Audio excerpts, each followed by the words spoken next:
सोचो अगर एक एटम बम कराची जैसे शहर पर गिरता, क्या बचता, क्या तबाह हो जाता। आज हम बताएंगे न्यूक्लियर बम के कुछ ऐसे होश उड़ा देने वाले हकायक जो आपने शायद कभी ना सुने हो।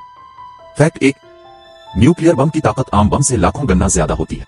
हिरोशिमा पर गिराया गया बम सिर्फ 15 किलोवाट था, लेकिन आज के बम 100 से 1000 किलोवाट ताकत के होते हैं। फैक्ट 2, अगर ऐसा बम कराची के मरकज सदर पर गिरता तो 5 किलोमीटर तक का इलाका पलक झपकते में तबाह हो जाता।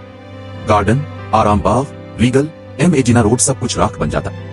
फैक्ट 3, बम के बाद खारिज होने वाली शदीद गर्मी से 10 किलोमीटर दूर तक लोग झुलस सकते। गुलशन, लियाकताबाद, कोरंगी जैसे इलाके भी उसकी लपेट में आ सकते हैं। फैक्ट 4, धमाके के बाद निकलने वाली तापकारी रेडिएशन महीनों तक मौजूद रहती है।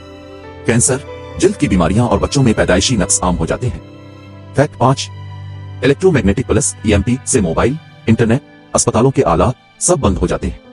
एटमी हथियार सिर्फ जंग का हथियार नहीं, इंसानियत की बर्बादी है। आप क्या सोचते हैं, क्या दुनिया को एटमी हथियारों से पाक होना चाहिए? कमेंट में अपनी राय जरूर दें और वीडियो को लाइक और सब्सक्राइब करना ना भूलें।